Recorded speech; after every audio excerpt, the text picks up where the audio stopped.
시청자 여러분 안녕하십니까. 앵벌대학 301호 오늘 2부에서는요 보수와 수구 기득권의 차이점에 대해서 이야기를 하도록 하겠습니다. 우리가 흔히 다들 보수라고 이야기하지만은 그 중에는 분명히 흔히 수골이라고 부르는 수구 기득권이 있습니다. 그럼 문자 그대로 수구 기득권이라고 하면 뭘 의미하느냐?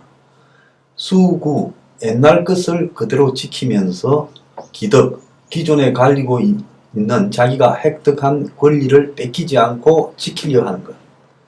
그러니까 가진 게 많은 사람들이 그걸 지키기 위한 부분을 수구 기득권이라고 하는 거죠. 그리고 변화를 싫어하는 것은 수구.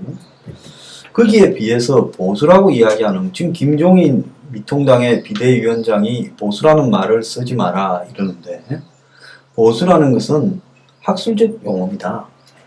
자, 보수라는 말이 지구상에 나온 게요, 얼마나 됐을 것 같습니까? 고 팀장님 얼마나 됐을까요? 지금 뭐한 100년도 안 된 것 같은데요.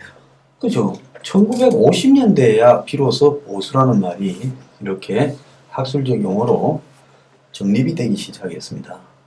그러니까 우리가 아는 이 사회주의, 좌파적 사고는 이 1800년, 1830~40년에부터 있었어요. 마르크스, 엥겔스, 그리고 쭉 그 이후에 뭐 3인당이라고 하는 부분을 거쳐서 또 레닌, 이런 쪽으로 계속 내려왔죠. 소련의 혁명에서도 사회주의 사상은 있었고요. 거기에 반해서 현대 민주주의 사회에서의 보수라는 부분은 1950년대에 영국에 있던 이 사고들이 미국에 흘러가서 보수라는 개념이 이제서 비로소 정립이 좀 됐다는 겁니다.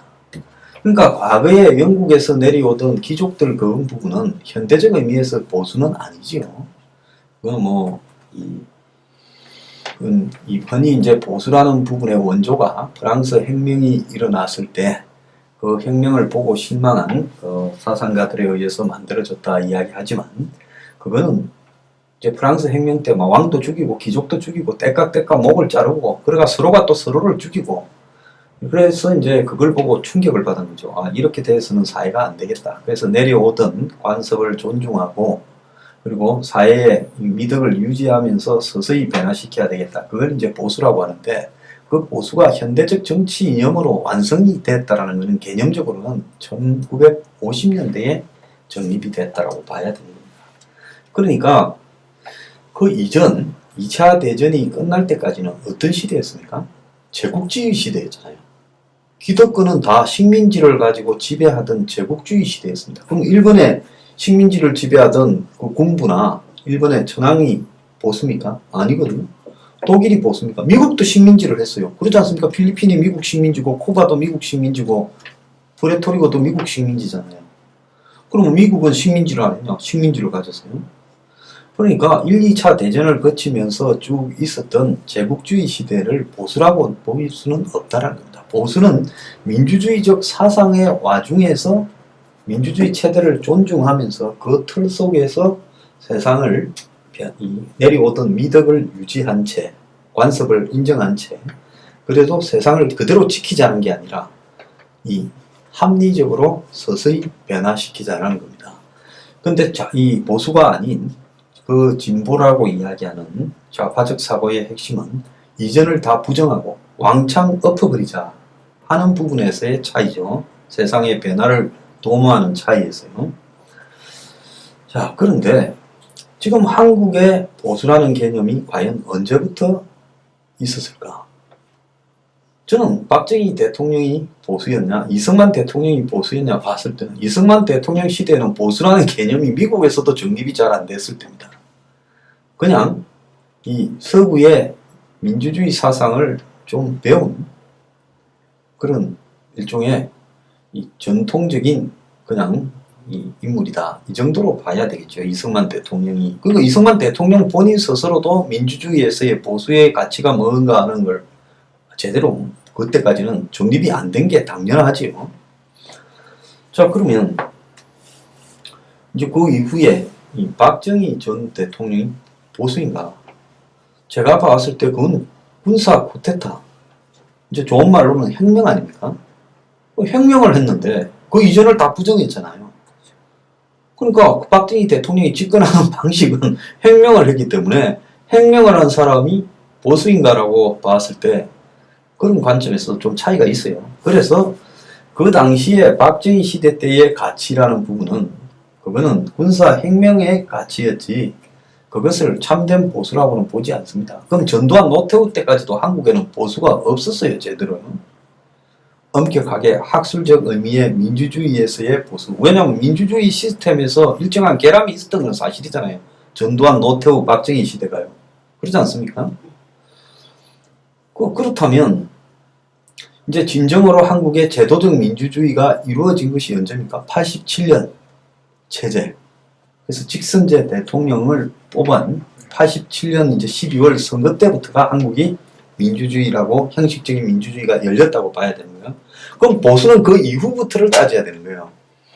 그러면 이제 YS가 어쨌든 뭐 논리적으로는 민주주의 시대에서의 보수라고 이렇게 봐야 되는 거죠. 물론 그 사람도 자기 생각이 뭔지 몰라서 좀 어설펐지요.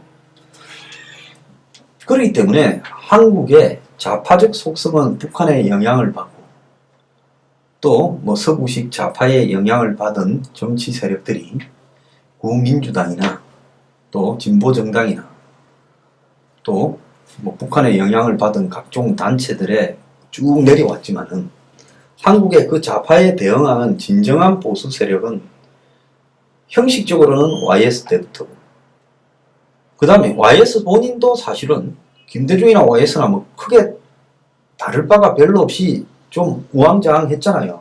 그래서 이념적 가치에서의 보수성은 YS한테는 없었다고 봅니다. 그러니까 정권이 이제 DJ로 넘어갔잖아요.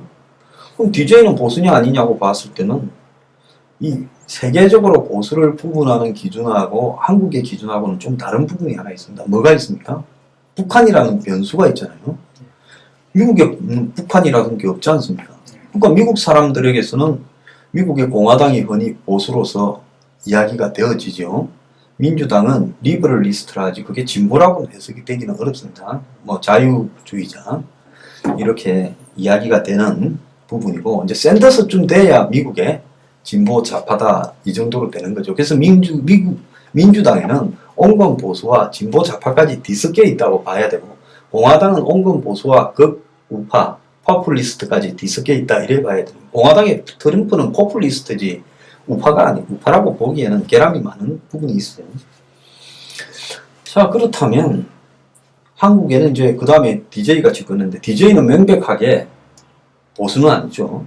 그러면 DJ는 진보 좌파라고 부르는 영역에 속하는 인물이에요. 좌파가 좀 있고 뭐 진보가 좀 있고 이게 뒤섞인 사람입니다. 그러면 그 다음에 이제 노무현이겠죠. 노무현도 이념 체계가 정립되지 않기는 DJ하고 비슷했어요. 그래서 노무현도 젊었을 때는 이게 운동권도 아니었고 좌파 공부도 안 한 사람이라고 합니다. 그러니까 노무현이 나이가 들어서 자기가 어울리던 사람에 의해서 영향을 받았기 때문에 진보적 가치가 체계화된 인물이 전혀 아니고 다만 그쪽에 좀 우호적인 생각을 갖고 있던 인물이었다. 이 정도로 봐야 되는 제가 볼 때는 그냥 얼치기 좌파 뭐 요 정도로 봐야 될 것 같아요. 문재인도 비슷하다고 저는 보고 있습니다. 노무현보다 더 얼치기 좌파예요. 자 그러면 그 다음에 있는 이명박은 보수냐? 이명박이 보수입니까? 이명박은 문득 보면 보수처럼 보였지만 기득권 편을 좀 들었고 자신의 재산적 가치를 추구했고 또 중도 실용이라고 촛불 시위 때 뒤어가지고 보수라는 말을 안 쓰고 중도 상생 실용 이야기를 했잖아요. 기회주의적이었죠. 그 이명박도 보수는 아니었다. 제대로 된. 그런데 보수 성향을 조금 띄었다. 그럼 박근혜는 이제 보수냐? 그럼 박은 여러 가지로 봐서 이제 한국의 최초의 제대로 된 보수가 될 수 있었는데 또 이 사람도 아버지 영향을 받아가 일본 문제에 굉장히 비판적이었잖아요. 일본하고의 부분. 그 다음에 미국은 박근혜 정부 때 가장 드라이한 관계다라고 이 박근혜 정부를 비판했고 또 친중 성향도 좀 띄었어요. 자, 그렇기 때문에 한국에 지금 이 태극기 하는 사람들은 박근혜를 마치 보수의 아이콘처럼 이야기하는데, 뭐 교과서를 했다 어쨌다 뭐 이렇지만은, 그렇지만 박근혜가 처음부터 교과서를 들고 온 게 아니라 이제 이 통진당을 해산하거나 교과서를 한 부분도 하다가 보니까 그렇게 된 거예요. 왜? 정치적으로 그렇게 하는 거지. 필요하다라고 생각이 들었지요. 그래서 보수 성향이 가장 강했던 정권은 맞다. 그렇지만 박근혜 정권도 대외관계 일본이나 중국이나 미국을 대하는 부분에서는 저게 보수가 맞느냐라는 부분에서 좀 의문은 조금은 있었다. 자, 그렇게 보여지고, 또 진정한 보수가 맞다 하면 시스템을 보수화시켜야 된다. 당 내부에 이 보수라는 거는 명확하게 민주주의 시스템을 완전히 존중해야 그게 보수입니다. 그렇죠. 그러면 당 내의 민주화, 당 내부의 토론, 또 예를 들어서 장관들을 임명하고 총리를 임명하는 부분에서 민주화 이런 게 돼야 되는데 굉장히 혼란했잖아요. 당과 싸우고 개파 싸움에 붙어. 그러니까 박근혜 정부의 국정 운영은 독선적이었다라는 건 맞는 거죠. 보수 내부의 분열을 가져올 만큼 독선적이었다. 그럼 국정 운영을 진정으로 보수답게 했느냐? 그것도 아니었다. 사사로이 했다는 거예요. 그래서 박근혜 전 대통령은 자기가 생각하는 보수의 가치는 있었지만은 그것이 발현되는 부분에서 제대로 보수다운 보수 정권은 아니었다. 그렇게 보자면 지금까지 대한민국의 보수가 왜 이 모양이 되었냐 어쩌냐 하지만은 솔직히 말하면 보수라는 게 제대로 있었는다는 겁니다. 저는 없었다고 봅니다. 아직도 개념 정립이 다 안 됐다라고 봐요. 보수가요. 만들어지는 과정이라고 보는 거예요. 그러니까 김종인을 데리고 오죠. 김종인이 보수입니까? 아니죠. 저 사람은 누구에게나 가서 지식을 팔았던 사람이에요. 그러니까 민정당에 있었지요. 우리가 생각할 때는 민정당이라면 그야말로 군사정권 정당이었잖아요. 민정당에서 출마도 했고 거기에서 수석도 했고 하지 않았습니까? 그러니까 김종인은 제가 봤을 때는 기득권에 붙은 기회주의자였지. 기회주의자. 예, 저는 그 사람이 보수도 아니다고 봅니다. 그렇다고 무슨 좌파라고 또 볼 수도 없는 한마디로 정치적 기회주의자였다. 이렇게 저는 보고 있어요. 자, 그러면 우리가 수구 기득권이라면 흔히 보수한테만 수구 기득권이라는데 이것도 좀 억울하다고 생각하지 않습니까? 지금 좌파들을 보면 과거에 20대 때 데모한 80년대에 데모한 경력, 70년대 때 데모한 경력으로 지금 김대중 때 잡고 누구 때 잡았습니까? 또 노무현 때 잡고 문재인 때 잡았잖아요. 그러면 군사정부가 끝난 이후에 보수 쪽에는 몇 명 있었습니까? 대통령이? 노태우는 막 저기 딱 이 직선제로 됐지만은 군사정부의 연장이었다고 보고 그게 또 가담한 사람이니까 이쪽에는 YS 그 다음에 이명박, 박근혜 3명이었고 저쪽도 김대중, 노무현, 노무현, 문재인 3대 3이에요. 그럼 저쪽도 똑같이 많이 해먹었어요 지금. 그래서 박근혜 정권이 임기를 못 채웠으니까 문재인이 올해만 마치면 이제 보수 집권 기간하고 진보 집권 기간하고 일치하는 거예요. 5, 5, 4 해서 14년씩 그러지 않습니까? 자, 그래서 저 정권에도 과거에 운동권 하던 놈이 김대중 때 이제 좀 빠른 애들은 등장되기 시작했고 정치판에 이인영, 우상호, 임종서, 송영길 이런 애들이 김민석 그 다음에 이제 노무현 때 들어서는 좀 대거 들어오기 시작했고 이제 청와대 가서 행정관도 하고 빠른 애들은 국회의원 한두 번 하고 하다가 그 다음에 문재인 정권 들어서는 이제는 걔들이 완전히 그냥 상층을 다 차지하고 앉았죠. 이해찬은 조금 앞서 있는 그들 멤버가 운동거든요. 그러면 이 좌파들도 지금 기득권 사회가 명확하게 만들어졌잖아요. 그들끼리 따져가지고 운동권에서의 성골인가 진골인가 이런 부분을 따져서 밀어주고 땡겨주고 보호해주잖아요. 자, 조국이 전에 문제가 있어도 끝내 보호해주잖아요. 저기 뭐가 있다 봅니까? 운동권 내부에서 봤을 때 조국은 자기 패거리다라는 거죠. 자, 윤미향이를 저렇게 보호하잖아요. 왜 저럴까? 30년 운동권 내부에서의 자신들의 일종의 멤버였다고 보호해주는 겁니다. 그러면 조국과 윤미향이나 이런 데서 나타나는 모습은 뭡니까? 수구 기득권이죠. 자, 수구 기득권이란 말은 좌우의 개념하고는 다른 거예요. 좌파도 변화하려고 하지 않고 자신들이 옛날에 운동권 할 때부터 좌파들은 학교에 학생회장을 하려고 자기 파벌끼리 싸웁니다. 권력 투쟁에 굉장히 민감했어요. 그걸 정하면 또 한 총련 전대회 안에서 또 권력 투쟁을 합니다. 그 파벌이 있어가. 그리고 그걸 또 잡고 나면 그 NL들이 또 PD나 뭐 CA나 다른 또 운동권 개파들과 싸워서 또 이깁니다. 끊임없이 학생 때부터 권력 투쟁을 하면서 이제 학생 운동권을 장악하고, 그 다음에 이제 노동계로 보내고, 농민단체로 보내고, 사회단체로 보내면서 쭉 양산을 한 거예요. 윤미향이도 그때 안신대를 나가 일종의 종로 5가권, 종로 5가에 가면 그 기독교 단체들 많이 있잖아요. 거기 갔다가 거기서 지금 이 정신대 위안부라는 부분을 만나게 된 거 아닙니까? 그러니까 윤미향도 전형적인, 윤미향이 저하고 동갑이에요. 그러면 전형적인 그런, 저도 그 시대에 저는 그 라인이 아니라 제 독자적으로 이 한농연이라는 단체를 들어갔지만은 비슷한 그런 경로를 거친 거예요. 자, 그러면서 이 사람들은 자기 인맥에 따라서 철저하게 추천하고 공천을 주고 이 네트워크가 쫙 만들어진 거예요. 그래서 뭐 임종석이 네트워크, 그 안에서 또 뭐 노영민이 네트워크, 송영길이 네트워크, 뭐 이재명이가 계속 배척받는 게 그 운동권의 학생 때부터 한 네트워크의 멤버가 아니라 라인이 연결이 안 돼. 네, 그거는 고졸이었고 나중에 뭐 뒤에 떼었지만은 공장에 다니고, 그런데 고졸 공장에 다닐 때 무슨 민노총이나 노동운동을 하던 그런 또 맥락이 아니고 나중에 나이가 들면서 이제 그쪽으로 가세를 했으니까 니는 뭐냐? 육두품이다. 그래서 배척하는 겁니다.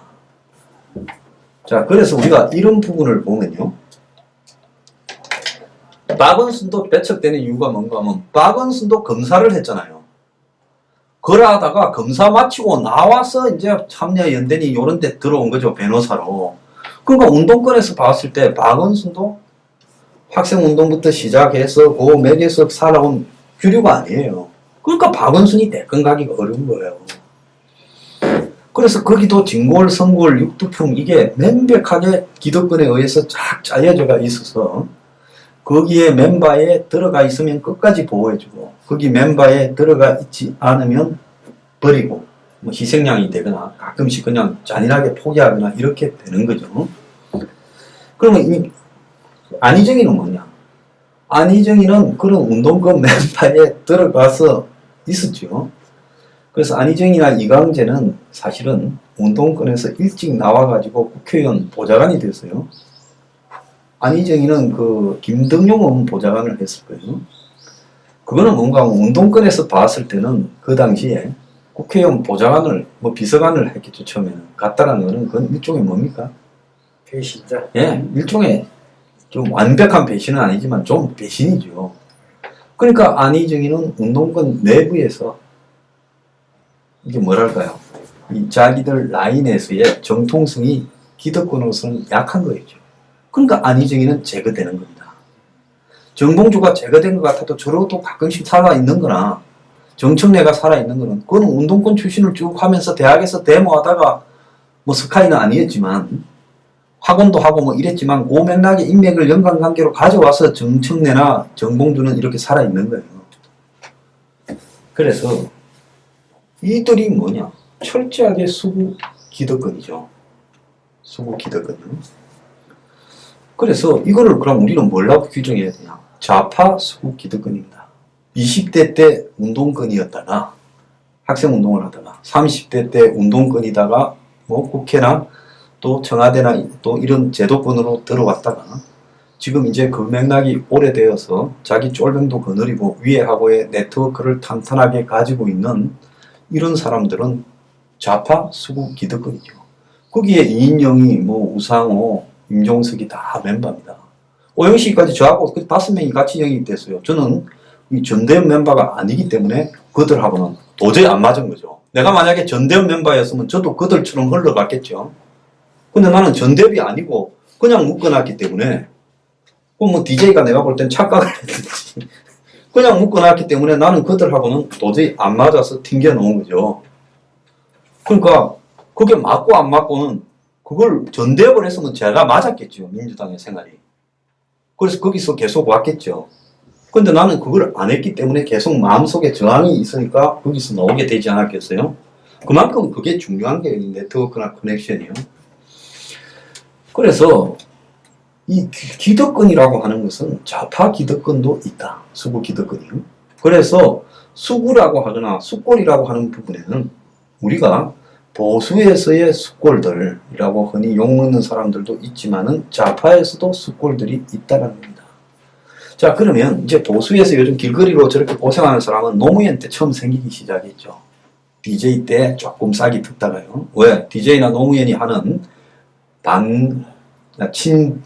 친북적인 행태, 반미적 행태 때문에 분노해서 그전에는 이게 뭐였습니까? 관변단체였죠. 전부 관변단체였죠. 뭐 방공협회부터 시작해서 새마을 뭐 이런 것밖에 없었죠. 관변단체. 보수가 관변단체였습니다. 보수단체가. 보수단체가 이제 보수로서 씨앗이 싹이 튼 게 야당이 돼가 보수가 권력을 뺏기면서 야당이 들면서 이제 DJ 노무현 정권에 저항하면서 보수단체가 형성되기 시작한 거죠. 그러다가 이제 이명박이 되고 박근혜가 되면서 보수단체가 또 어떻게 돼버렸어요? 관변단체가 또 된 거예요. 그럼 우리가 부인하면 안 됩니다. 뭐 김기춘 실장이 저도 잘 아는 사람이지만은 돈 대주고 정경련에서 돈 대주고 다 그렇게 해왔어요. 그러면 단체가 또 보수의 리더라는 사람들이 돈을 정부에서 받거나 정부가 연결해준 정경련에서 받거나 하면 그건 뭐가 됩니까? 다시 관변단체가 된 거죠. 여당이 되니까요. 그리고 그 관변단체에서 노력해서 눈에 잘 띄어서 한둘은 또 몇 명은 국회의원으로 가고 또 그게 다 되고 싶어서 안달을 하고 했죠. 그렇다면 그거는 뭐가 돼버린 겁니까? 보수, 자생적 보수가 되려다가 다시 관변단체가 됐던 겁니다. 박근혜 정부 때 특히 더 심해졌어요. 심했죠. 뉴라이트도 관변단체고요. 이명박에. 그래서 맨날 솔직히 우리끼리 이야기해 봅시다. 국정원에서 그 담당하는 직원들이 있고 그런 직원들이 전화해서 뭐 누구 고소 좀 해주십시오. 어디에 집회 좀 해주십시오. 하면 그 하청 맞아서 해주는 뭐 어버이연합 그런 단체들이 있고 또 뭐 그런 게 많았지 않습니까? 탈북단체도 그런 데도 많고요. 그래서 이명박 박근혜를 거치면서 보수가 자생력을 갖기는커녕 더욱더 관변단체화 되었다. 그런데 거기에 이제 먹이는 혹시 정치적으로나 정부가 가지고 있는 많은 자리에 등용해 줄 거라는 희망과 그리고 또 정부가 나서서 대줄 수 있는 돈, 자리와 돈 두 개가 미끼가 되지 않았겠어요? 그래서 대부분 그렇게 되어갔다. 자, 그렇게 되어가다가 이제 박근혜 정부가 정권을 잃으니까 다 이제 어떻게 됐습니까? 낙동강 오리알이 되었다가 이제 탄핵으로 붙었죠. 근데 탄핵을 하는 와중에 우리가 하나 솔직하게 이야기해야 될 거는 탄핵 과정이 매우 상업적이었다는 것도 부인할 수 없잖아요. 권력을 잃어서 돈 넣을 데가 없는데 탄핵에 찬성을 하니까 돈이 되기 시작하지 않았습니까? 그 부인하시겠습니까? 맞잖아요. 그러니까 이제 다들 거기서 시작해서 또 유튜브를 하니까 돈도 되기 시작한 거예요. 그러니까 보수가 자생력을 갖추기는 시작한 겁니다. 보수가 이제 권력을 잃어도 돈이 될 수 있는 방법들이 생기기 시작한 거예요. 이 부분은 어느 정도는 긍정적인 요소는 있습니다만은 이제 여기에는 그 자리에 뭐가 등장했겠어요? 상업성이 등장을 해버린 거죠. 왜? 계속 대중들을 갖다가 자극시키고 대중들이 좋아할 만한 요소를 던져야 되겠다라는 상업성이 또 자리를 잡은 거죠. 자, 그래서 이 이제 보수의 한국 내부의 맥락은 이렇게 흘러 들어왔는데 그 최근에 이제 그 한 10여 년 전에 우리 사회에 굉장히 영향력을 끼친 책이 정의란 무엇인가 해서 미국의 하버드 대학의 마이클 샌델 교수가 이 책을 썼지요. 그 책에 나오는 정의란 무엇인가의 답이 현실적 보수에서의 이 추진해야 될, 추구해야 될 가치라고 저는 봅니다. 공동체의 미덕을 정진시키는 것, 그것이 보수의 가치다. 자, 미국에 말하는 흔히 공동체의 미덕이라는 부분은 한국적으로 봤을 때 다수의 사람들의 삶의 질을 더 낮게 추구하려고 하는 노력, 그것이 보수라는 겁니다. 자, 그러면 이 보수는 전통적 그 이념적 가치에서는 뭐에 닮았는가 하면 영국에서 보면요. 공리주의. 그 당시에 이 제레미 벤담이라는 사람이 그 공리주의를 주장했지 않습니까? 그리고 J.S. 밀이라는 사람도 공리주의를 주장했죠. 우리 학교 다닐 때 그 정도는 다 배웠을 겁니다. 근데 그 공리주의에 보면 질적인 공리주의와 또 양적인 공리주의라고 했잖아요. 많은 사람을 행복하게 하느냐, 질적으로도 행복하게 하느냐. 좌우간 공리주의의 목적은 효율성하고도 관계가 있는 부분이죠. 최대 다수의 최대 행복을 추구한다. 이렇게 말을 할 수 있는 게 공리주의의 의식입니다.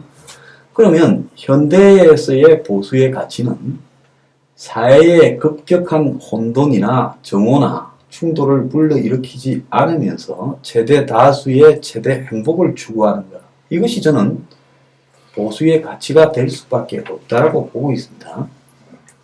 자, 그러면 이런 밴덤이나 밀의 공리주의가 현대의 보수의 가치가 되어야 된다. 다만 그걸 추구하는 과정에서 앞에 있었던 모든 것을 부정하고 목을 자르고 막 혁명식으로 하는 게 아니라 그걸 사회적 합의를 통해서 또 솔직히 말하면 뭐 정치적인 집권을 통해서 추진하는 것. 그것이 보수의 가치다라고 저는 보고 있습니다.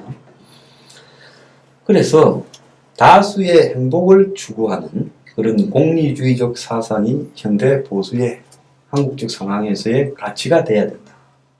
자, 그렇다면 한국의 현재 보수가 추구하고 있는 많은 아젠다들이 좀 대비해 볼 필요가 있습니다. 자, 박근혜 전 대통령을 석방하자는 것은 어떤 그룹의 주장이 될 수는 있어요. 그 사람이 억울하다. 정치 지도자이고 대통령이었던 사람. 그것까지 내가 부정하는 건 아니에요. 그렇지만 그게 정치의 목적이 되는 것은 맞습니까? 안 맞습니까? 안 맞죠. 그건 안 맞지요. 그래서 3년 반의 탄핵 부분을 들고 놓은 사람들이 거기에 대한 억울함을 추구하는 것은 별개고 그들이 모여서 시청 앞이나 광화문을 메우면서 문재인을 규탄할 때는 그건 다른 주장들로 가서야 된다는 거예요. 명백하게요. 거기에 공리주의적 주장이 들어갔어야 된다는 겁니다. 조국 몰아내지만 우리는 뭘 추구하겠다라는 게 대신 같이 들어갔어야죠. 조국 몰아내자. 우리 뭘 추구한다. 그리고 그렇게 소수가 아닌 수십만 명을 모았을 때는 공리주의적 가치를 내걸고 박근혜 탄핵의 억울함은 덮어야죠. 밑으로. 그렇지 않습니까? 그런데 그 구분이 되지 않았다는 거예요. 광화문에서 했던 사람들이요. 그 다음에 이 사람들이 각 당들 많았지 않습니까? 우리 공화당도 있었고 기독자유당도 있었고 기독자유당이죠. 그 다음에 또 뭡니까 친박신당도 있었고 또 뉴스타운에서 하던 정당도 있었고 뭐 한 7, 8개가 되지 않았습니까? 그럼 그 정당들이 최대 다수의 최대 행복을 이렇게 합리적으로 추구하겠다라고 내걸었으면 서로 간에 비슷한 가치라면 어떻게 해야 됩니까? 따라할 이유가 없잖아요. 네? 그렇죠. 한 대 먹고 해야죠. 근데 거기에 따라한 이유는 뭡니까? 종교거나 안 그러면 탄핵이거나 이런 거였지 않습니까? 네. 그러니까 한 대 안 묶어지는 거예요. 만약에 이런 어떤 공통의 가치를 각자가 다 추구했다면 우리 각자 추구해서 이러는 것보다 다 뭉쳐서 추구하자라고 가는 게 자연스러운 거 아니었겠어요? 그러니까 거기에서 이 당을 만들던 이 강경한 보수를 추구한다라는 사람들의 당은 개인적인 목적, 내가 일단 배지를 먼저 달아야 되겠다. 기득권. 안 그러면 그건 기득권이죠. 또 종교, 그것도 기득권이라고 봐야 되는 거예요. 안 그러면 또 뭡니까? 박근혜, 태형적 가치죠. 정치는 태형적 가치가 아니라 미래적 가치가 추구돼야 됩니다. 제가 부정선거를 갖다가 하는 사람을 나무라는 게 아니에요. 그 사람들은 그렇게 주장할 수 있어요. 그렇지만은 그걸 가지고 전면에 내걸어서 보수가 전체가 몰려가는 것은 그건 아니다는 겁니다. 탄핵처럼요. 그건 태형적 가치예요. 이겨봤자 그걸로 정권을 뒤집어지지는 않습니다. 이겨봤자 거기서 이제 선거를 할 때 좀 더 조심하게 만들 수 있다는 거죠. 그 이상으로 얼마나 이길 수 있겠습니까? 그렇기 때문에 그거는 민주주의를 지키기 위한 보조적 가치지 그걸 미래를 향해서 내걸 수 있는 가치는 아니에요. 그렇지 않습니까? 그렇기 때문에 이 가치가 전면화되는 것은 그것도 또 이 보수가 태형적인 모습으로 돌아갈 수 있다는 우려가 있는 겁니다. 제가요. 그래서 이거를 말해야 진실이고 말하지 않으면 비겁하고 진실이 아니다라고 규정하는 것조차도 제가 봤을 때는 이건 민주주의에 굉장히 위협적인 협박이죠. 제가 그걸 하는 사람들을 나쁜 사람이거나 잘못됐다고 비판 안 하지 않습니까? 그럴 수도 있다라고 하잖아요. 그러면 그 사람들도 안 하는 사람도 그럴 수도 있다라고 인정해야 이게 민주주의예요. 자, 그런데 그런 식으로 폭력적으로 예스나 노냐를 선택하라고 말하면 이 자체부터가 이미 보수로서의 가치가 없습니다. 보수로서의 가치는 기본적으로 민주주의의 합의나 절차를 존중해야 됩니다. 그 다음에 이제 여기에서 봤을 때 다수의 행복을 추구한다는 게 기본적으로 뭘 담고 있겠습니까? 개인의 삶의 행복을 이 보수는 추구해 줘야 되는 겁니다. 보수가 자유주의라는 부분의 자유의 본질은요, 개인의 삶의 행복을 존중해 줘야 되는 거예요. 국가를 내걸고 개인적 삶을 강요하면 안 되는 겁니다. 근데 우리가 지금 흔히 만나는 길거리 보수에서는 어떤 모습이 있어요? 개인의 삶의 자유를 갖다가 상당히 강요하는 측면이 있다는 겁니다. 그렇지 않습니까? 탄핵에 대해서 말을 안 하는 사람도 있을 것이고 옛날에 그 탄핵을 찬성했던 사람도 있을 수 있는 거예요. 저도 그렇게 하지 않았습니까? 그거는 각자가 자기 상황에서 그렇게 바라볼 수 있는 요소가 있는 거예요. 그러면 탄핵을 바라보는 시각에서 다른 생각을 가졌다는 것이 마치 불구대천에 이걸 가지고 무슨 머리에 딱지를 입혀서 니는 진골이고 니는 뭐 적이야 이렇게 생각하는 이 생각들이 보수 바닥에 아직도 파다한데요. 나는 이건 웃기는 소리라고 생각합니다. 개인의 한마디로 이 자유를 추구하고 행복을 최대한 존중해야 되는 보수에서는요.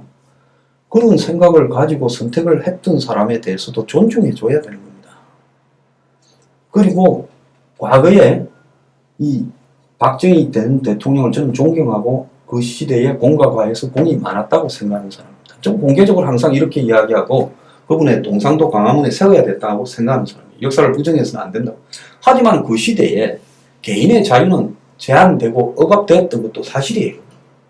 그러면 그런 개인의 자유가 제한되고 억압되었으면 그래서 박정희 정부가 보수라고 하기는 어렵다는 겁니다. 왜? 민주주의에서 보수는 억압이 있어서는 안 돼요. 개인의 행복에 대한 존중이 있어요. 좌파들은 억압을 잘해요. 한번 보세요. 뭐 윤미향 부분에 더 이상 이야기하지 마. 당에서. 검태섭이 너 징계해야 돼.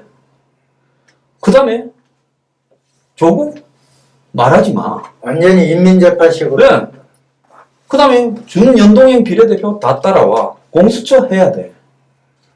좌파는 개인의 어떤 자유나 어떤 사상의 자유, 선택의 자유를 완전히 인민재판으로 끌고 가고 심지어 직접 민주주의라는 명목으로 문희 대깨문들한테 선동을 하지 않습니까?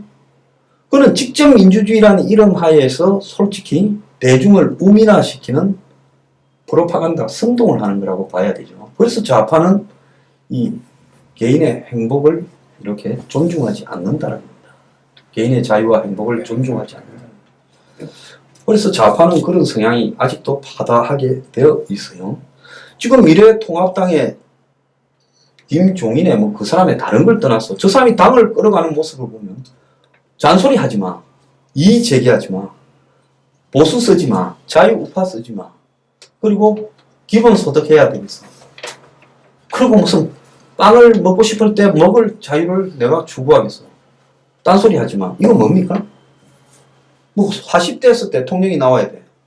그런 게 어디 있어요. 그래서 저것도 보수에서 한참 벗어났다는 거예요. 그래서 김종인지가요. 그래서 이런 개인의 삶에 대한 자유와 행복을 존중하느냐는 것이 보수의 굉장히 중요한 가치입니다. 그래서 제가 3년 반 동안 태극기 부대나 광화문 시청 앞에서의 행동 부분의 그 노력이나 헌신은 인정합니다만 거기에서 벌어졌던 군사적인 듯한 모습이나 행태 그리고 일정한 입장들이 지도부가 다 정해서 따라오라고 하거나 이런 부분들에 대해서는 저는 그것이 보수의 모습이었다라고 보기에는 좀 어렵고 완전 수국이득권. 옛날에 이 군사 정부 시대 때의 행동들이나 집회 방법, 수구 기득권 행태들이 있었다고 보는 거예요. 자, 그리고 또 다른 하나의 부분에서는 수구 기득권은 절대로 확장될 수 없습니다. 왜? 확장되면 수구 기득권이 손해를 보니까요. 수구 기득권 자체는 적을수록 이득인 거고, 그 밑에 이제 수구 기득권에 똘마니 노릇을 하는 사람들이 많이 있어요. 그들은 자기를 보수의 리더나 보수의 이론가라고 착각을 하고 있지요. 그런데 우리 같이 서포 15조의 가치를 추구하는 사람은 누구든지 이 가치만 존중하면 다 같이 하게 할 수 있다고 열어놓고 있습니다.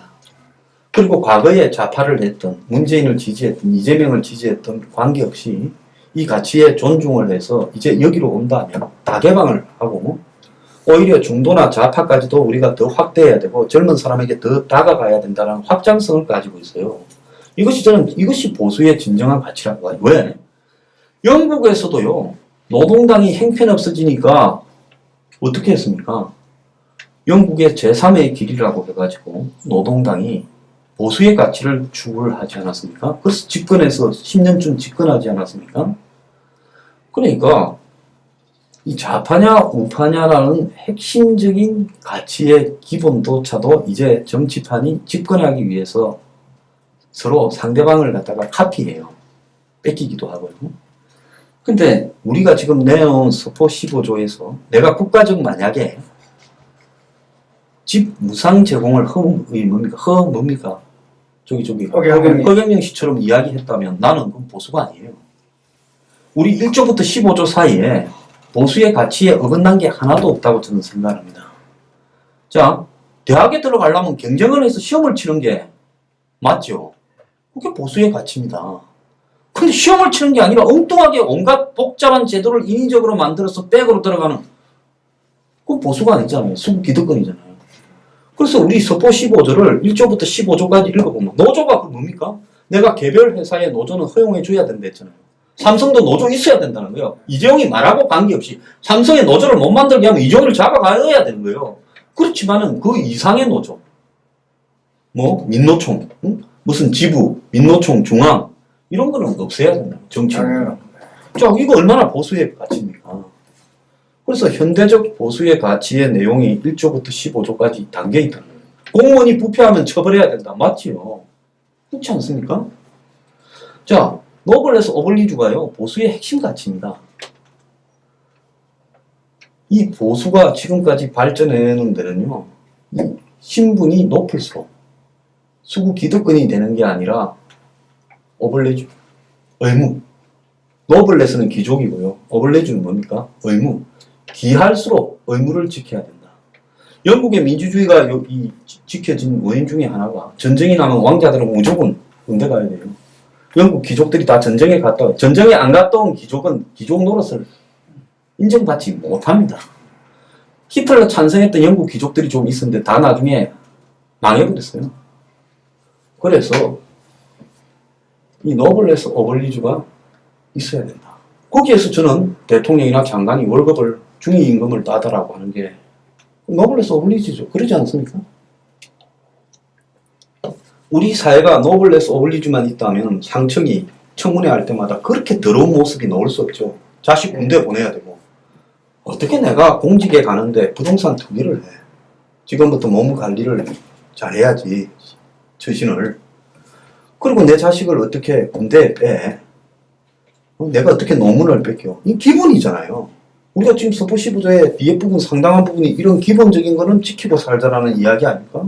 제가 거기에 어긋난 짓 한 게 하나도 없어요. 저는 뭐 공무원이 되거나 선거에 출마한다거나 이런 생각을 한 거 아니지만 제 스스로 아무 군대 갔고 내 자식도 갔고 예? 할 거 다 했어요. 세금 지금까지 1원도 체납한 적 없고 부당하지만 내야 할 때 그냥 냈습니다. 분납해 줄까 할 때 한꺼번에 내겠다고 다 냈어요. 그 세금 다 냈고요. 한 번도 문재인 안 보세요. 자기 아들이 이름으로 해놨던 아버지가 사줬을 거라 봅니다. 그 집 있잖아요. 아들이 아니고 딸 이름으로 해놨던 구기동 빌라. 어려 보면 얼마나 안 났으면 저거 아버지가 당 대표 되기 직전에 체납당했잖아요. 당 대표 돼 갖고도 살고 있었던 집이에요. 이거 공단이 압류를 했잖아요.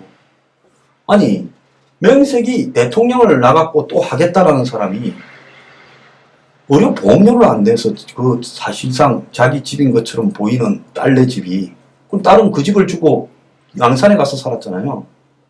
의료 보험료를 얼마나 안 내면 체납이 됩니까? 압류가 됩니까? 그 노블레스 어블리지에 그거 하나로도 저 사람 대통령 자격 없어요. 되고 나니까 문재인 케어 하면 됐었는데 문재인 케어 돈은 얼굴에서 나오잖아요. 그런 거 다 내야 된다. 그래서 저는 이런 부분에서 특별하게 공직을 지향하고 살은 거 아니지만 이런 거에 흠이 하나도 없어요. 근데 저만 이런 게 아니라 상당한 사람들이 다 이렇게 살아요. 특별하게 법을 어기지 않고 투기도 안 하고 낼 거 내고 다 삽니다. 위반을 안 하고요. 전 증거 하나도 없고요. 과태료 낸 적도 한 번도 없어요. 다 그렇게 저처럼 열심히 산다고 봅니다. 그런데 노블레스 오블리주가 없는 놈들이 지금 이 세상에 지배를 하고 있다. 이건 많이 잘못된 이야기죠. 그렇지 않습니까? 자, 그 다음에 이제 가장 중요한 부분은요. 이 기본적으로 이 보수의 가치에서의 핵심적인 부분은 저는 인간의 개인에 대한 이 연민이 있어야 된다고 저는 보고 있습니다. 자, 좌파들은 연민을 주장하면서 어떻게 했습니까? 공산주의, 사회주의를 한다면서 수많은 사람을 죽이고 굶겨 죽이고 때려 죽이고 학살하고 예? 수용소에 보내고 지금 북한도 그러고 중국도 그러고 예? 그 소련도 그랬지 않습니까? 그렇지만 보수에서는 그렇게 해서는 안 된다는 거죠. 그래서 영국의 프랑스 혁명 때 죽이고 모가지 자르고 하는 걸 보고 그렇게 해서는 안 된다고 보수주의에 싹이 튼 거예요. 에드먼드 버커가 그러지 않습니까? 그렇다면 보수에서는 기본적으로 사람에 대한 사랑, 심지어 그것이 동물에 대한 사랑이나 환경에 대한 사랑 이런 걸 갖춰야 된다는 겁니다. 그래서 이 보수가 젊은 사람이 자살을 하면 안타까움을 느끼고 그걸 제도적으로 바꾸려고 하고 또 그저 보면 애를 가방에 넣어갖고 3시간 만에 죽인 그런 것에 대해서 분노하고 그 다음에 개를 갖다가 막 이렇게 패가지고 잡아먹고 막 그렇게 식용 개를 키우면 그것은 안 된다라고 이야기도 하고 이런 부분에 최소한의 감정이 바탕을 다 두고 있어야 된다는 겁니다. 이 보수의 시각에서는요. 그래서 인간이나 동물이나 이런 자연에 대한 사랑이 결여된 이념이 뭘 할 수 있겠어요? 이념을 가지고 모든 걸 할 수 있다고 산술적이거나 기계적으로 혁명가가 되면 그때부터 어떻게 됩니까? 죽이는 거죠. 온갖 핑계로 이래 죽이고 저래 죽이고요. 중국의 모택동이 온갖 대약진 운동인이부터 하면서 수천만 명을 굶겨 죽였잖아요. 한국 전쟁에 참가해서 수십만 명을 죽였잖아요. 러시아도 마찬가지예요. 그래서 좌파에 대한 이 혁명이나 이 사회주의 혁명이나 공산주의 혁명 또 좌파의 자기 이념을 추구하기 위한 그 과정에는 항상 죽음이나 인간 이런 부분에 대한 멸시가 담겨 있지만 우리는 이 세상에 대한 연민을 가지고 근데 한국의 보수의 모습은 어떻습니까? 냉정하잖아요. 자, 이천에서 불이 나서 38명의 노동자가 다 죽었어요. 코로나 와중에 일을 하던 사람. 그러면 이 사람들이 보상을 아직도 못 받고 있어요. 너무 불공정하죠. 네, 누구도 신경 안 씁니다. 그러면 이게 보수의 가치는 어떻게 해야 되겠습니까? 이 사람들에 대해서 안아야죠. 자, 타다라고 하면서 혁신이라고 사기치면서 저게 무슨 혁신입니까? 기존에 열심히 살아가는 택시 노동자들을 죽여버리려고 합니다. 정부 좌우가 다 그걸 지지해요. 그게 아니다라고 말할 수 있는 게 보수죠. 배달의 민족이 저렇다면 그게 아니다라고 말해야 보수죠. 요양병원에서 일하는 사람이 부당하게 대접을 받으면 그 사람들에 대해 근로장려금을 주자. 그래서 그 적어도 한국 사람들이 하자라는 게 보수죠. 그러지 않습니까? 그래서 보수가 이런 인간다운 연민, 사랑 이런 거를 버리면 저는 보수가 아무런 의미가 없다고 봅니다. 보수는 정오하고 학살하고 미워하고 하는 거를 갖다가 극복하자고 보수의 이념을 이렇게 정착시켜서 오랫동안 만들어 왔고 따듬어 왔어요. 근데 보수가 우리 지금 보수의 집회나 이런 모습을 한번 보세요. 살벌하지 않습니까? 거의 무슨 집회하는 모습만 보면 좌파들 집회보다 더해요. 방망이 들고 뭐 도끼 들고 집회 그렇게 해서는 안 된다고 저는 보고 있습니다. 상대에 대한 정오가 있다 하더라도요. 그런 것을 한다고 정오를 실행할 수 있는데 접근하고 있다고는 보지 않거든요. 그래서 보수는 이 보편적 사랑을 담고 있어야 된다.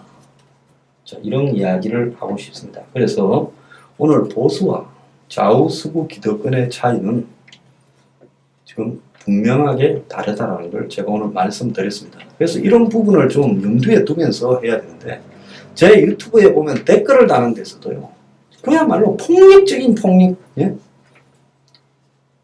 그 너무나 이 폭력들이 난무하고 있어요.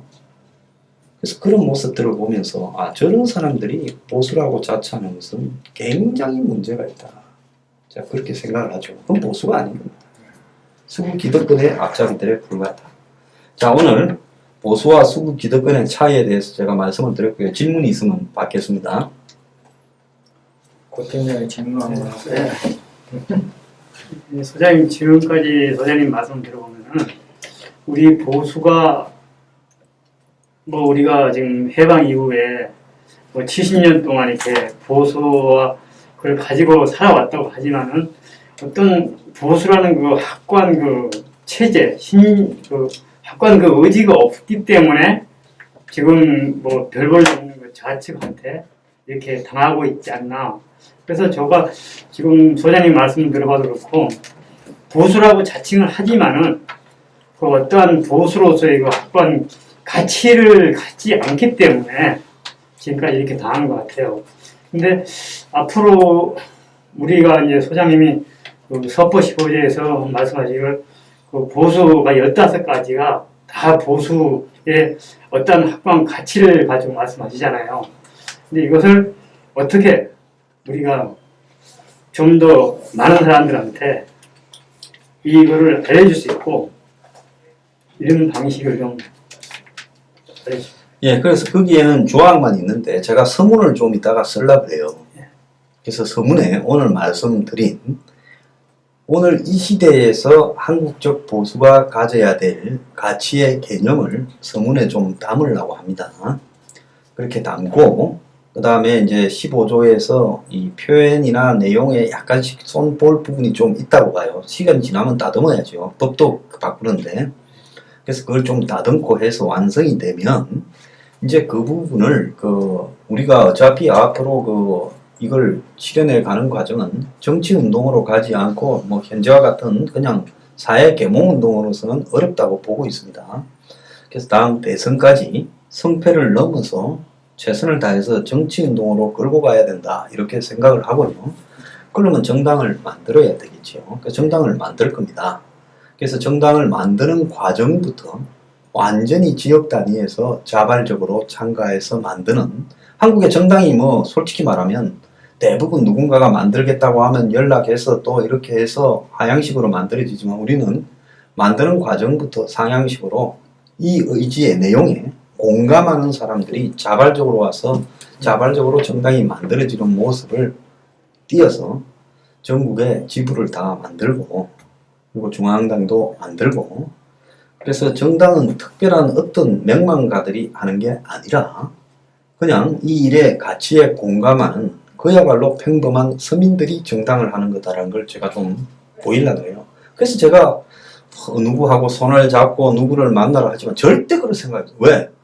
제가 하는 그런 정당의 가치에 제가 뭐 누구나 이런 뭐 이 바닥에 좀 알려진 사람을 만나고 전직 정치인 뭐 현직 정치인 만나고 그럴 필요가 없는 겁니다.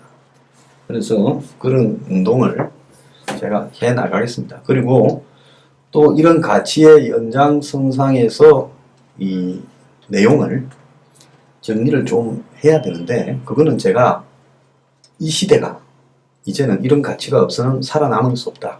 코로나 이후에 세상은 지금 경제적으로 대공황적으로 붕괴되고 있다.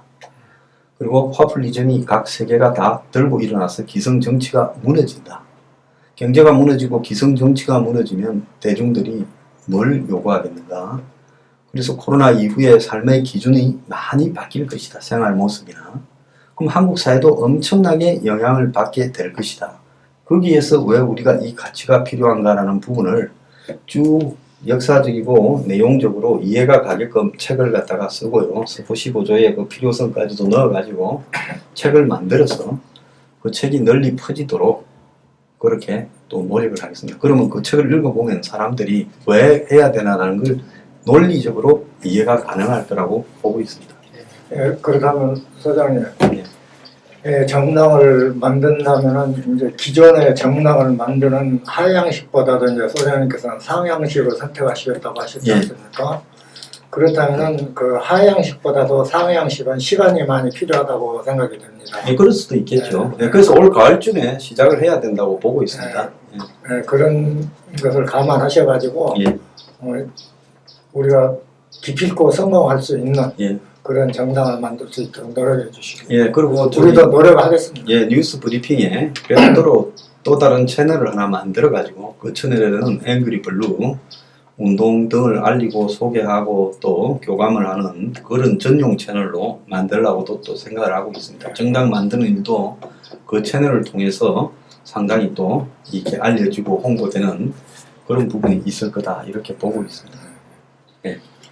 자, 오늘 마치겠습니다. 네. 감사합니다.